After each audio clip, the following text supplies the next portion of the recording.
This is my new mini manual video game design. It has two versions, a full 3D printable non-hardware version and a hardware version which will require magnets and a rope. The difference between them is that the non-hardware version has no game over function, but it is the easiest to make and you will only need printed parts. And even though it has no game over, it's still a lot of fun to play with. And the hardware version, which does have game over, of course adds a little bit more fun when the game can actually over. And now I'll show you how to assemble both versions with these freshly printed parts. So first we need to break free the joints of the rod.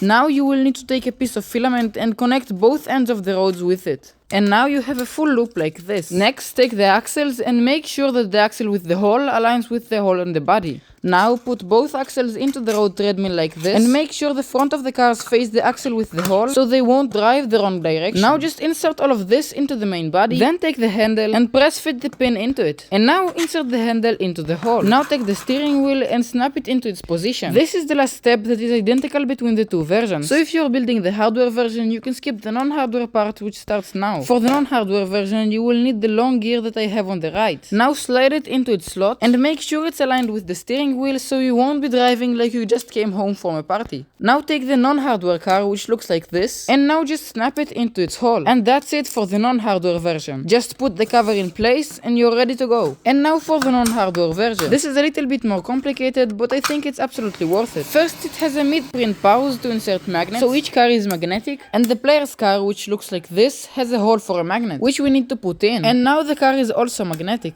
Next we need a sewing thread or any other thin thread that works. Now I'll take a piece of it and tie it to the long gear. Next you can loop it a couple of times so it won't move, or just use a drop of super glue. Now insert it into its slot and make sure it's aligned with the steering wheel, just like this. Now take the two ends and put them over the guiders. At the beginning I wanted to put the thread straight into where the car should go, but this way the car would go to the opposite direction of the steering wheel. So what we need to do is to take the wire and spin it like this. Then loop it around the farthest guiders so the direction of it will rotate and now it will move correctly. Then take the wire and put it below the existing one so they won't overlap. And do this on both sides. Now you can pull carefully both wires so it will be tidy again. And now what I found the easiest to do is to put everything to the other side so the wires won't fall apart. Now make sure the steering wheel is straight and tie both wires together.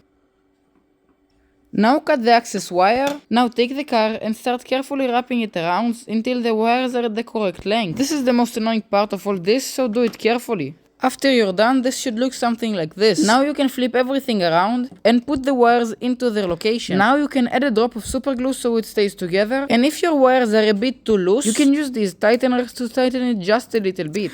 Oh no, I put the car upside down. Anyway, fixed it now. And now let's put the cap and see if it works.